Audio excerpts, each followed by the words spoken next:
Action. Are you guys gonna frisk me? Yeah. In the last 3 years? Shit, I learned so much.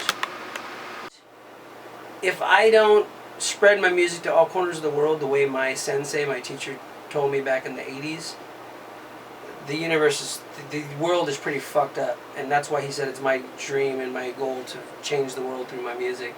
So I gave up art. I burned all my art. I destroyed my pottery and all my other stuff, and I did like a seance to it all, and I said, I'm just going to do music, because I was doing both and I had no life. Growing up, I had no friends because I would go 4 hours on music and 4 hours on different artwork, and then I just would closet myself up and learn about music theory and all these things that I weren't even studying in high school. I was doing college classes on the side just because I wanted to learn everything, because I wanted to be a writer and I want to change the world with my writing. So I don't know if I've got there yet. I don't know if I'm going to get there ever. I don't know if this planet's ready for that. But if this planet's ready for that, it's going to rock and roll. But if they're not ready for it, okay, then I'll come back another 40,000 years when you guys are waking up and ready to fucking get off your fucking stupid asses and pick yourself off the ground and fucking wake up and smell the coffee. Damn. Fuck me, I fucking already won. I've been to the promised land. I've fucking been to the mountaintop. I've seen the promised land. You can kill me now because I don't give a fuck, because I've already been there, dude. That's what Martin Luther King said exactly 1 year from the day they hit his head. I stole it from him. I'm younger than most people on this planet, because most people on this planet are choosing atrophy and destruction and entropy. And I'm choosing love and light as the birth of consciousness on this planet, as my body, as my music, as my writing, as my radio show, as my YouTube channel, as my millions of other things I've created, my novels. People who are willing to step beyond the limitations that their parents thought was only possible for them, which they downloaded into them as, this is the thou shalt not, I should never step out of this or they're going to kill me or shoot me.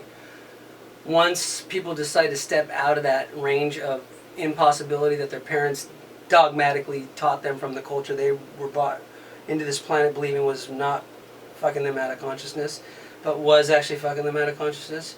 Once they let go of all that and just realize they are the light, when Jesus said, I am that I am, what he meant is that he is conscious. So if you're willing to I am, be the creator of life and living through your choice as consciousness on this planet, then you won't have to fuck yourself out of the consciousness you've been refusing to accept as you, based on all the dogmatic religions and cults of this planet. But I love you now, Michael Goddard. Come on my show anytime, finish my painting. And we're going to have a piano performance now by the most amazing, lovely Debussy Xanthancus. That's your new name. We are gathered here in this piano world, and we are... Life is, or how? Okay, I decided I was going to be a singer-songwriter from the age of 10 when I read Daisaku Ikeda's Precepts for Brass Band that said, music is slowly deteriorating. It lost the spirit of humanism and no longer has the power to inspire vitality and hope for the future. And when music plays such a role, its function must be called evil, because it's not allowing us to open up beyond our, and I'm now paraphrasing, beyond our self-induced limitations based on our culture. So you have to create a mammoth music movement. Now I'm actually quoting, you have to create a mammoth musical movement to sow the seeds for a great new culture through the power and passion of youthful, energetic wisdom, something like that. It's kind of a paraphrase. And I said, I'm fucking going to do that shit. So I started at 10 years old. That was my dream. And I almost killed myself at age 25 because I couldn't write a song. And I tried to learn piano, guitar, French horn, saxophone, recorder. I was going to learn the flute, but I couldn't get the money. I learned so many instruments, all in the hopes that I'd write a song that would change the world and get all the Grammys and everything by the age of a certain age that I never got to. So I kept trying for 15 years, and by the time I'm 25, I was going to kill myself. And right as I was going to kill myself, I fell asleep, and I flipped my car, and my hand went out the window, and I almost lost my hand. These are all concrete burns.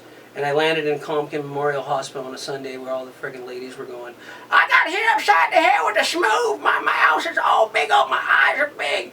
And I'm like sitting there bleeding to death, and my hands, and I'm wrapping towels around my hand. I'm sitting in the friggin' waiting room of the Compton Memorial Hospital with all the lunatics all smash their face with the smooth. And one lady, she said I took the Comet. I drank the whole bottle of the Comet because I didn't want to have my husband coming home from work anymore.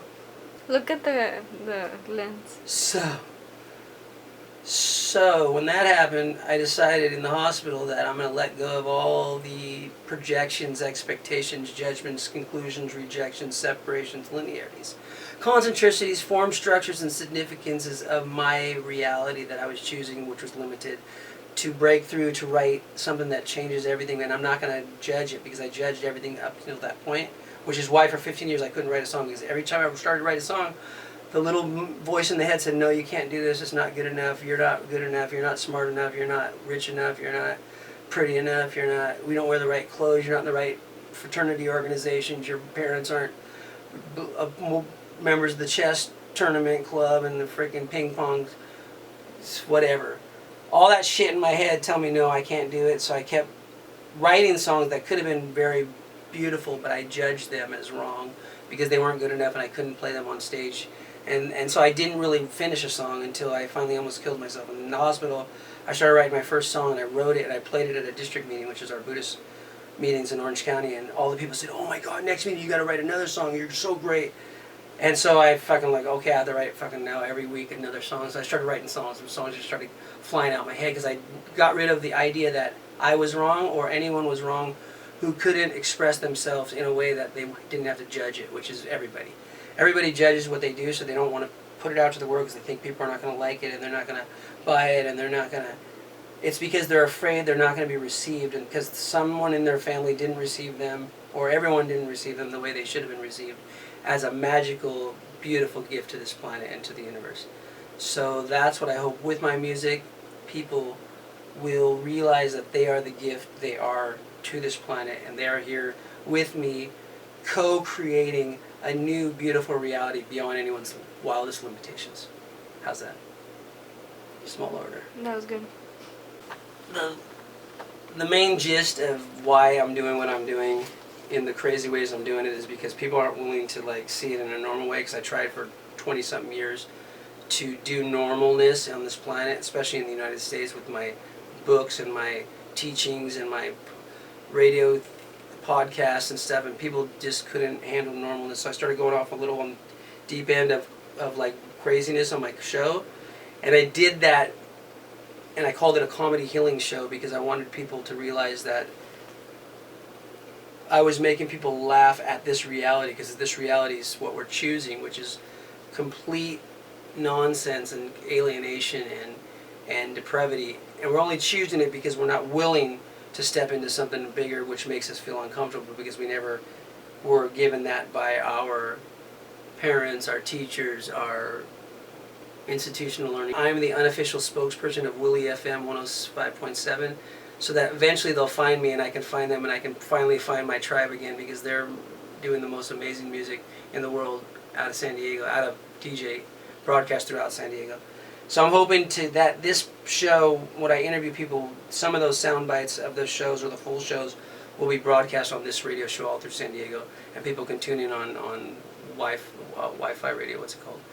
Short band radio, I forget all the different ones, but they can tune in and hear it.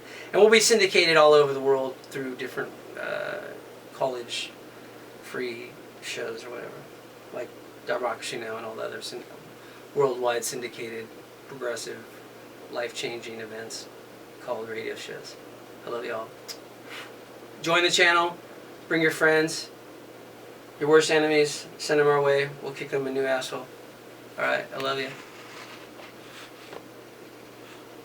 Here's to Vegas. I put the greatest stand-down comic in the galaxy. Oh yeah. Because people were saying you gotta stop bringing up the fact that you're a religious leader in Buddhism because you're a little out there. I'm a stand-down because I'm stretching their imagination beyond what they thought was possible on this planet.